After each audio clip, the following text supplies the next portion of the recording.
ನಮಸ್ಕಾರ ಸ್ನೇಹಿತರೆ, ನಮ್ಮ ಯೂಟ್ಯೂಬ್ ಚಾನೆಲ್ಗೆ ನಿಮ್ಮೆಲ್ಲರಿಗೂ ಅತ್ಯಂತ ಪ್ರೀತಿಯ ಹಾಗೂ ಆದರದ ಸ್ವಾಗತ. ಆ ಭಗವಂತನ ಕೃಪೆ ಮತ್ತು ಶನಿದೇವರ ಆಶೀರ್ವಾದ ನಿಮ್ಮ ಮೇಲೆ ಸದಾ ಇರಲಿ ಎಂದು ಪ್ರಾರ್ಥಿಸುತ್ತಾ ಇವತ್ತು ನಾವು ಕುಂಭ ರಾಶಿಯವರ ಜೀವನದಲ್ಲಿ ನಡೆಯಲಿರುವ ಒಂದು ಅತ್ಯಂತ ಅದ್ಭುತವಾದ ಐತಿಹಾಸಿಕ ಮತ್ತು ದೈವಿಕ ಗ್ರಹ ಬದಲಾವಣೆಯ ಬಗ್ಗೆ ಮಾತನಾಡಲಿದ್ದೇವೆ. ಇದು ಕೇವಲ ಸಾಮಾನ್ಯ ಮಾಸಿಕ ಭವಿಷ್ಯವಲ್ಲ, ಇದು ನಿಮ್ಮ ಜೀವನದ ದಿಕ್ಕನ್ನೇ ಬದಲಿಸಬಲ್ಲ ಅತ್ಯಂತ ಮಹತ್ವದ ಸಂಚಾರದ ವಿಶ್ಲೇಷಣೆ. ಹೌದು, ದೇವಗುರು ಬೃಹಸ್ಪತಿಯು ಪ್ರಸ್ತುತ ಅಸ್ತಸ್ಥಿತಿಯಲ್ಲಿದ್ದಾನೆ. ಅಂದರೆ ಅವನ ದೈವಿಕ ಶಕ್ತಿ ಮತ್ತು ಪ್ರಭಾವಗಳು ಸದ್ಯಕ್ಕೆ ಸುಪ್ತವಾಗಿವೆ. ಆದರೆ ಮುಂಬರುವ ಆಗಸ್ಟ್ 10, 2026 ರಂದು ಗುರು ಬೃಹಸ್ಪತಿಯು ಮತ್ತೊಮ್ಮೆ ಉದಯಿಸಲಿದ್ದಾನೆ. ಈ ಗುರುವಿನ ದಿವ್ಯ ಉದಯವು ಕುಂಭ ರಾಶಿಯವರ ಜೀವನದಲ್ಲಿ ಎಂತಹ ಭಾರೀ ಕ್ರಾಂತಿಕಾರಿ ಬದಲಾವಣೆಗಳನ್ನು ಮತ್ತು ಅದ್ಭುತ ಯಶಸ್ಸನ್ನು ತರಲಿದೆ ಎಂಬುದನ್ನು ಮುಂದಿನ ಸುದೀರ್ಘ ಅವಧಿಯಲ್ಲಿ ನಾವು ಸಂಪೂರ್ಣವಾಗಿ ಅತ್ಯಂತ ಸರಳ ಭಾಷೆಯಲ್ಲಿ ಎಳೆಯಾಗಿ ವಿಶ್ಲೇಷಣೆ ಮಾಡೋಣ. ನಿಮ್ಮ ಜೀವನದಲ್ಲಿಯೂ ಏನಾದರೂ ಸಮಸ್ಯೆಗಳು ಬಾಧಿಸುತ್ತಲಿದ್ದರೆ ಈ ಕೂಡಲೇ ಸ್ಕ್ರೀನ್ ಮೇಲೆ ಕಾಣ್ತಿರುವ ನಮ್ಮ ಗುರೂಜಿ ನಂಬರಿಗೆ ಕರೆ ಮಾಡಿ ಶೀಘ್ರವೇ ಶಾಶ್ವತ ಪರಿಹಾರ ಕಂಡುಕೊಳ್ಳಿ. ವೀಕ್ಷಕರೇ, ಕುಂಭ ರಾಶಿಯವರ ಜೀವನದಲ್ಲಿ ಗುರು ಬೃಹಸ್ಪತಿ ಎಷ್ಟು ಪ್ರಮುಖ ಪಾತ್ರ ವಹಿಸುತ್ತಾನೆ ಎಂಬುದನ್ನು ನಾವು ಮೊದಲು ಜ್ಯೋತಿಷ್ಯ ಶಾಸ್ತ್ರದ ಪ್ರಕಾರ ಸೂಕ್ಷ್ಮವಾಗಿ ಅರ್ಥಮಾಡಿಕೊಳ್ಳಬೇಕು. ನಿಮ್ಮ ರಾಶಿಯ ಅಧಿಪತಿ ಶನಿದೇವರಾಗಿದ್ದರೂ ನಿಮ್ಮ ಜಾತಕದಲ್ಲಿ ಸಂಪೂರ್ಣ ಹಣದ ಅಧಿಕಾರ ಮತ್ತು ಆದಾಯದ ಚಾವಿಯನ್ನು ಶನಿದೇವರು ಗುರು ಬೃಹಸ್ಪತಿಗೆ ಒಪ್ಪಿಸಿದ್ದಾರೆ. ನಿಮ್ಮ ಕುಂಡಲಿಯಲ್ಲಿ ದ್ವಿತೀಯ ಭಾವ ಅಂದರೆ ಎರಡನೇ ಮನೆ ಧನ ಸ್ಥಾನವಾಗಿದೆ.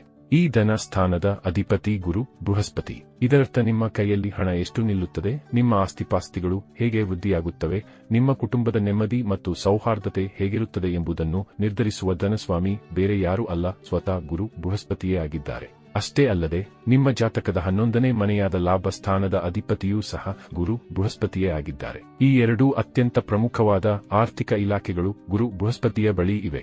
ಇಂತಹ ಧನದ ದೇವನಾದ ಗುರುವು ಇಲ್ಲಿಯವರೆಗೆ ಅಸ್ತನಾಗಿದ್ದರಿಂದ ನಿಮಗೆ ಹಣದ ಹರಿವಿನಲ್ಲಿ ತೊಂದರೆಗಳು ಎದುರಾಗಿದ್ದವು. ಆದರೆ ಆಗಸ್ಟ್ 10 ರಿಂದ ಗುರು ಉದಯವಾಗುತ್ತಿರುವುದರಿಂದ ನಿಮ್ಮ ಆರ್ಥಿಕ ಸ್ಥಿತಿ ಅತ್ಯಂತ ಗಟ್ಟಿಯಾಗಲಿದೆ. ಪ್ರಸ್ತುತ ಗ್ರಹಗಳ ಸ್ಥಿತಿಯನ್ನು ನೋಡುವುದಾದರೆ ಗುರು ಬೃಹಸ್ಪತಿ ನಿಮ್ಮ ಜಾತಕದ 6ನೇ ಮನೆಯಾದ ಕರ್ಕಾಟಕ ರಾಶಿಯಲ್ಲಿ ತನ್ನ ಪರಮ ಉಚ್ಚ ಸ್ಥಿತಿಯಲ್ಲಿ ವಿರಾಜಮಾನನಾಗಿದ್ದಾನೆ.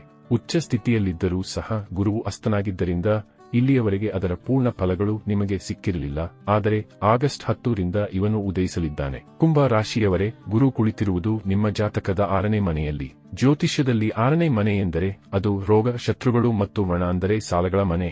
ಈಗ ಉಚ್ಚ ಗುರುವು ನಿಮ್ಮ 6ನೇ ಮನೆಯ ನಕಾರಾತ್ಮಕ ಶಕ್ತಿಗಳನ್ನು ದಮನ ಮಾಡಲಿದ್ದಾನೆ. ಇದರ ನೇರ ಪರಿಣಾಮವಾಗಿ ನಿಮ್ಮ ದೀರ್ಘಕಾಲದ ರೋಗರುಜಿನಗಳು ಸಂಪೂರ್ಣವಾಗಿ ನಿವಾರಣೆಯಾಗಲಿವೆ. ನಿಮ್ಮ ತಲೆಯ ಮೇಲಿದ್ದ ಸಾಲದ ದೊಡ್ಡ ಹೊರೆಯು ಕ್ರಮೇಣವಾಗಿ ಕರಗಲಾರಂಭಿಸುತ್ತದೆ.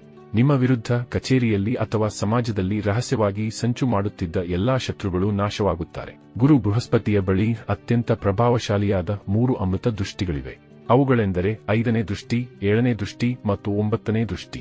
ಈ ದೃಷ್ಟಿಗಳು ಬೀಳುವ ಸ್ಥಾನಗಳು ತಕ್ಷಣವೇ ಸಕ್ರಿಯಗೊಳ್ಳುತ್ತವೆ. ಇತ್ತೀಚಿನ ದಿನಗಳಲ್ಲಿ ನೀವು ಕಷ್ಟಪಟ್ಟು ಹಗಲಿರುಳು ಮಾಡುತ್ತಿದ್ದೀರಿ, ಆದರೆ ಅದರ ಕ್ರೆಡಿಟ್ ಅಥವಾ ಶ್ರೇಯಸ್ಸನ್ನು ಮಾತ್ರ ಬೇರೆ ಯಾರೋ ಮೋಸದಿಂದ ಹೊಡೆದುಕೊಂಡು ಹೋಗುತ್ತಿದ್ದರು. ನಿಮ್ಮ ಕಠಿಣ ಪರಿಶ್ರಮಕ್ಕೆ ಸೂಕ್ತ ಬೆಲೆ ಸಿಗುತ್ತಿರಲಿಲ್ಲ.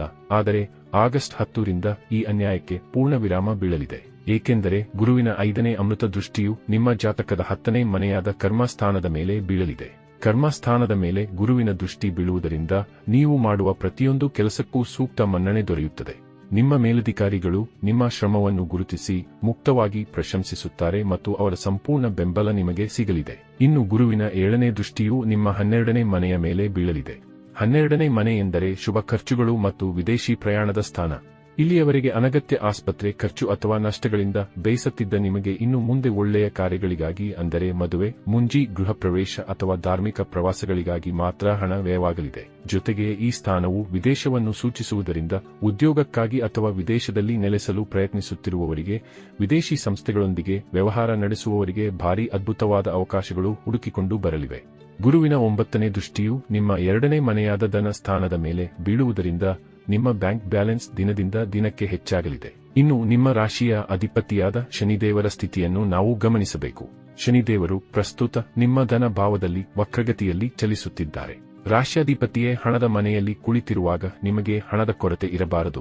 ಆದರೆ ನಿಮ್ಮ ವೈಯಕ್ತಿಕ ಜಾತಕದಲ್ಲಿ ಗುರುವಿನ ಬಲ ಮತ್ತು ನಿಮಗೆ ಪ್ರಸ್ತುತ ನಡೆಯುತ್ತಿರುವ ಮಹಾದಶೆಗಳು ಕೂಡ ಅತ್ಯಂತ ಮುಖ್ಯವಾಗುತ್ತವೆ. ನಿಮ್ಮ ವೈಯಕ್ತಿಕ ಕುಂಡಲಿಯಲ್ಲಿ ಗುರುವಿನ ಸ್ಥಾನ ಚೆನ್ನಾಗಿದ್ದು ನಿಮಗೆ ಗುರುವಿನ ಮಹಾದಶೆ ನಡೆಯುತ್ತಿದ್ದರೆ ಈ ಆಗಸ್ಟ್ನಿಂದ ಡಿಸೆಂಬರ್ವರೆಗಿನ ಅವಧಿಯು ನಿಮಗೆ ಊಹಿಸಲು ಸಾಧ್ಯವಾಗದಷ್ಟು ಧನ ಸಂಪತ್ತನ್ನು ಮತ್ತು ಯಶಸ್ಸನ್ನು ತಂದುಕೊಡಲಿದೆ.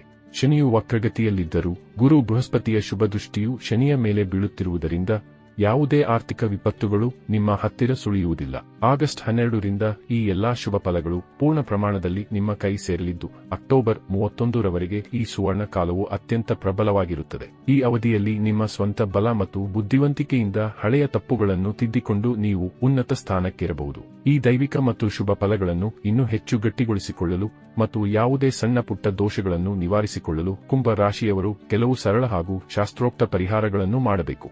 ಪರಿಹಾರಗಳು ಮಾಡುವುದರಿಂದ ಜಾತಕದಲ್ಲಿರುವ ಶನಿ ಮತ್ತು ಗುರುವಿನ ದೋಷಗಳು ನಿವಾರಣೆಯಾಗಿ ಸಂಪೂರ್ಣ ಕೃಪೆ ದೊರೆಯುತ್ತದೆ. ಕುಂಭ ರಾಶಿಯವರೇ, ಈ ದಿವ್ಯ ಮಾಹಿತಿ ನಿಮಗೆ ಇಷ್ಟವಾಗಿದ್ದರೆ ತಪ್ಪದೇ ವಿಡಿಯೋವನ್ನು ಲೈಕ್ ಮಾಡಿ ನಿಮ್ಮ ಕುಂಭ ರಾಶಿಯ ಸ್ನೇಹಿತರೊಂದಿಗೆ ಹಂಚಿಕೊಳ್ಳಿ. ಸದಾ ನಿಮ್ಮ ಜೀವನದಲ್ಲಿ ಸುಖ ಶಾಂತಿ ನೆಲೆಸಲಿ ಎಂದು ಪ್ರಾರ್ಥಿಸುತ್ತಾ ಮಾತು ಮುಗಿಸುತ್ತೇನೆ. ಜೈ ಮಾತಾ ದಿ. ಹರ ಹರ ಮಹಾದೇವ.